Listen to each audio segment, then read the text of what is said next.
So we've got a B tier coming up, Hell on the Border, which is very fitting because it is hot as hell. One thing that you're gonna notice immediately, a Lefty built this course. Shout out to Chris Eads.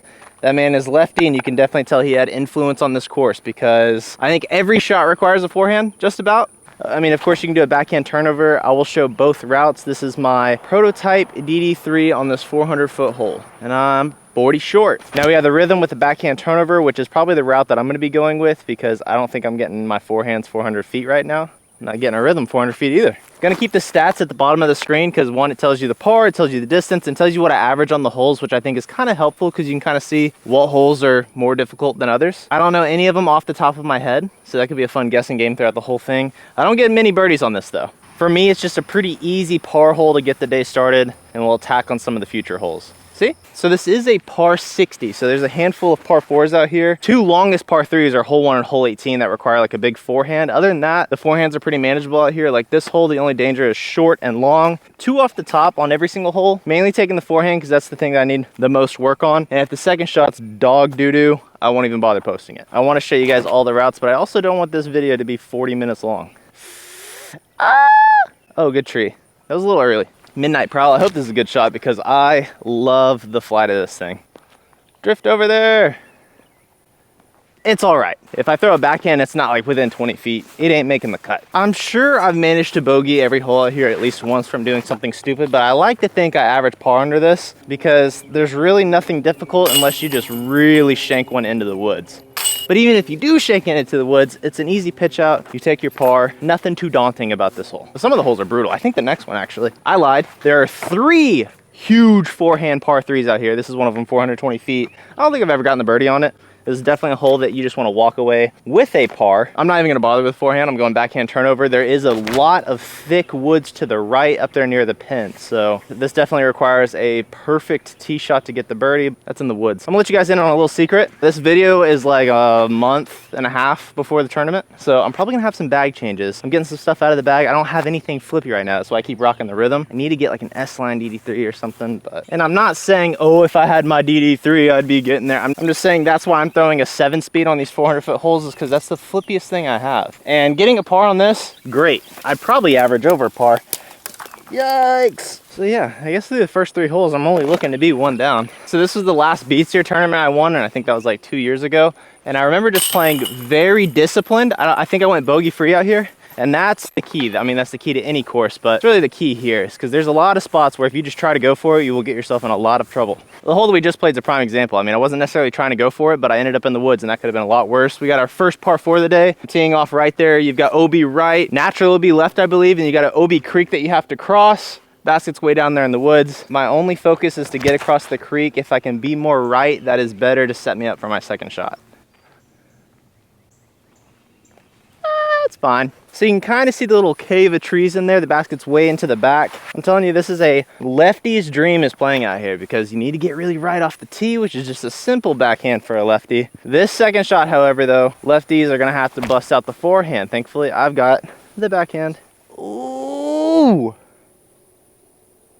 I didn't hear any trees. I felt like that was short, though. We'll see. My apologies. My camera died in there, and it didn't save any of the footage, so I missed the putt. It is a 50-footer. You want to go long, then short. Longer than you think. That's the hole. This is your first discipline check, by the way. It's the easiest par 4, guaranteed birdie. Unless you go for the eagle, then you're probably going to get a bogey, and I'll show you. MD1, this is the play that I'm going for. All you want to do, you just want to hit the gap, end up in the fairway, pitch up hyzer, you've got the birdie. So the most difficult part on this hole is hitting this wide open gap. I mean, that's a sucky drive. It's fine. It's a pitch up hyzer from there. Like I said, all you got to do is just get this initial gap. Now the aggressive shot is see if you can get something to hold turn the entire way, and then it's downhill off to the left. So the disc should literally set up perfect for this hole. Probably the best tee shot I've ever had. Oh, never mind.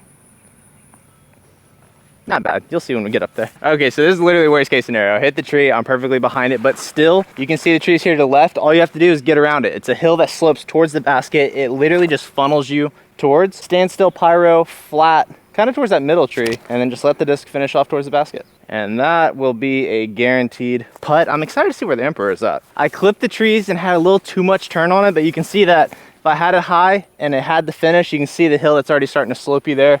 You just land there somewhere, and then the disc will just kind of pick up and roll you towards the basket. So here we are kind of down the hill. You can see where the second giggle shot landed. Funny, because I don't see my pyro anywhere. Did I go long? I went long. I went too long. That's how easy the hole is. First tree in the fairway, and I'm long. Dang, I hope I'm still in view. 40 foot. Yeah, twice Earth's luck with a pyro. Yeah. I even played the hole bad at hitting the only tree in the fairway and still went long. Easy birdie. Not bragging. I'm literally just telling you guys. Play it simple. Get the birdie like everybody else is. Telling you, Chris Eads is out here trying to trick you. But he's trying to trick all these backhanders into going for it and getting the bogey. Don't let him fool you. This hole, I mean, you can play the course however you want. I'm just basically telling you how I play it. And I'm playing this one for a par all day long. Because, not this one, because there's a creek late and left. So when you play the hyzer, you kind of funnel towards that OB creek. I mean, it takes a perfect shot to get there. I want my mistake being going too straight. So like I said, if I happen to get the right finish, then great, I've got a birdie putt. But like I said, I'm just going straight off the tee pad. That is it. That was a sucky tee drive. That was just a sucky drive. This tree that you see right here is a good aiming point off the tee. If you really want the safe birdie, you kind of have to go in between this gap. Anything early, you're funneling out towards the creek on the left. From here, which is a shank shot, I meant to go straight. I put a little turn on it. Still have a clean look at the basket. Just a simple pitch up with the PA3, kind of on a mound, so a little sketchy, but just put it close and you won't have anything to worry about. Closer than that. It's not a guarantee that you'll go OB in that creek. Kind of hard to get to, but I'm just saying if you're really wanting to play some like Nate Safeton golf, go straight. Ow! Okay, looks like we're crawling. It's already elevated. I don't need to be on my knees. Twice Earth's luck. 66% from a knee. Now this hole is it's just a double mando. Practice rounds, you'll hit the gap every single time, but when it's time for the tournament, the gap shrinks up and it's your typical double mando. I'm gonna go 2. I'm gonna go envy, flat through the gap. It is tricky because if you go long, you basically don't have a putt. That's fine. I'll show you what it looks like whenever you go too far deep though. PA3 was bad. I'm not wasting anybody's time. Envy, decent. On this hole, you're on your own. You get to figure it out. The basket's up there, you can see, but 10 feet to the right is an OB cliff. This is another fun one that I'd like to see what I average. Probably a 2.9. That'd be my guess. I usually end up playing this so safe though that I have a 70-footer. I just pitch up and take the par. You need just like a straight flying mid-range that you kind of hyzer flip up there, but like I said, you just really don't want to go right. You also don't want to hit the trees. I don't think I've ever been here before. Sheesh. Am I really going to have to test the center gap? This is going to be fun. Hold up. All right, here we go. Wish me luck. All right, well, it's definitely a pitch up from there. I told you guys, you're on your own. Here we go. Now I probably average like a 3-point something on this hole. Unless I go out of bounds. I'm out of bounds. This is how you don't play the hole. OB comes up quick, ladies and gents. Yeah, it's so, I can't even go down that way. It's so steep. But can I climb up it? Yes, I can. Little boggy. All right, well, we're gonna have to take that on the chin and move on to the next hole. Well, hello there, Mr. Snaky Snake. How are you doing? Whoa.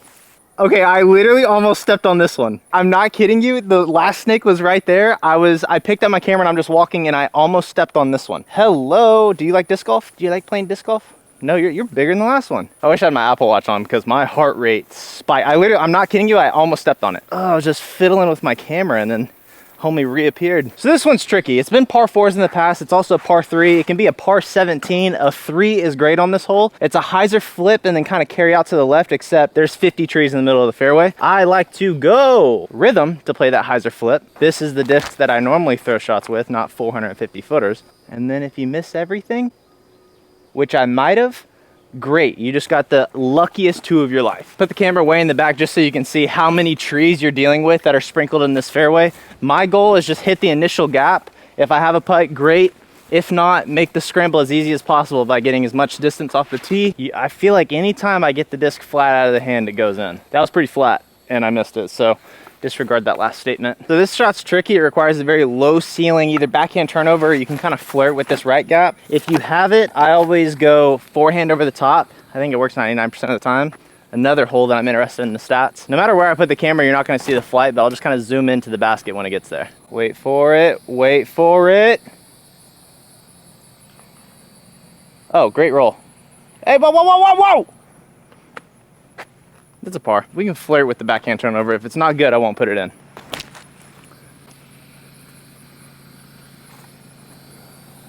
Oh my gosh, that was really good. That stayed in. If I do end up missing my shot with a forehand, I want it to be far to the right. What I don't want is it to stall out and end up way here in the woods. I got a gnarly roll away though. Circle 2's edge, 60-footer maybe. Here we go again with the band. Yo! That's always so stupid. Even though this midnight prow was pretty nasty, I still think I'd rather take my chance with a forehand. What is going on with these non-band hits? 346, tight gap, either right or backhand turnover through the left gap. I like to think that this is probably the hardest hole. I mean, it's halfway through. If you hit a tree, you're scrambling pretty hardcore. This is probably the hardest hole for me, at least, I would guess. I'll try the backhand turnover as a giggle shot, but my real shot, I try to go through the right gap with the MD1, just flat and hard, keep it straight for as long as possible. Get lucky! And that's where it's fun. Letting you guys know I've got absolutely nothing in here, and that's why I say this is a pretty tough hole, especially if you get off the fairway. And when I mean nothing, I mean I'm pitching out backwards because I have nothing. And then from here, we just make this the easiest bogey in the world with my actual PA3 throwing PA3, and we just tap in for the bogey. And here we are back to crushing some forehands. This one is, you can see the wood line to the right, just like 3 feet when you get past it is the basket. I almost bring this pull out to the left in play just to swing it out wide enough. If you make a mistake, go long, don't go short. Okay, when I said I bring that pull into play, not that much. I meant to go inside. We'll do one more just to kind of show what I was talking about. More so of what I meant. That'll probably be like a 25 footer. Yuck! Here's where the second DD3 went though.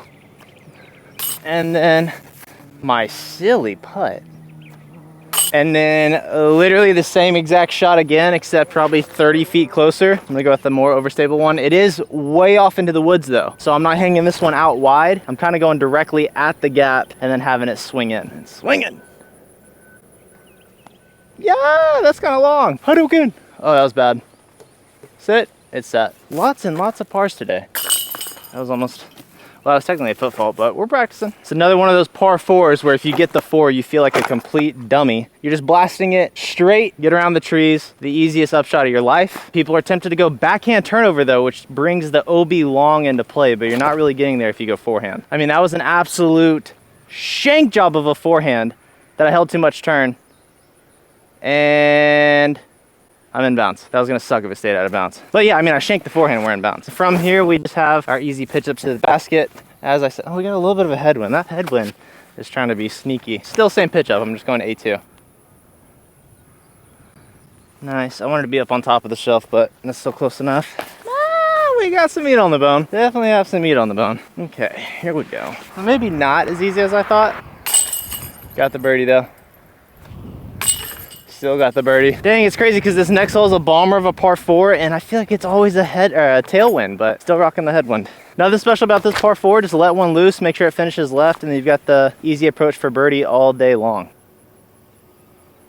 Thankfully, I got a little baby arm that was going right OB all day. Here we are, about 150 feet from the basket. Like I said, if you go left, it makes it a little bit easier. It's kind of open. This, I kind of have a straight gap to hit, but regardless, should put it into the circle to have a birdie putt. So if you do just take your medicine on some of these holes, the birdies will come. Because I feel like there's like 4 or 5 birdies out here that are kind of easy to get. And if you par everything else, 5 down's a respectable score. Okay, now this might be the hardest hole out here. Par 4, and there's just a lot going on. You've got OB left, natural OB right, and then right before the basket, there's this giant creek. That's where some of the issues really come into play. I'm not getting greedy off the tee. If I can end up somewhere by that yellow sign, that's great, but I'm just going forehand, kind of up and over the road, spiking it down in the fairway. Okay, I meant on the yellow sign, but not that close. You can see the basket, it's the shorter one of the two, and like I said, it's probably 20 feet from the creek. I'm picking up the same exact disc, throwing the same exact shot, except I don't need a road skip. I really need this to kind of swing back to the right. Not that far to the right though. Let's go see where it's at. Played it a little too safe. I can see myself floating over here in the bush. That's the miss that you want though. Either too far to the right or, ow, just going long of the basket. Just body my way up into here real quick. Is this good with you guys? Great. That's undeserving. Never mind, it didn't even go in. And by the way, there's the creek. They usually draw a line kind of up in here, but you can see how close it is. And then after all those big forehand shots, bomber par 4s and everything, they hit you with this little straight 300-foot shot just to kind of keep you in check. MD1, you already know. For whatever reason, we switched the wind. We now have a tailwind, which would have been great on some of those par 4s, but Oh, man, that was looking great the entire way until that branch. So we parked the short pin, which it's usually here for the tournament. I don't think I've ever played it in the long. Same with the next hole. They have it in the short, and I've never played it there either. But anyways, here we go. 60 footer. I just saw a bird land on the basket, which is a sign that I'm about to hit this putt.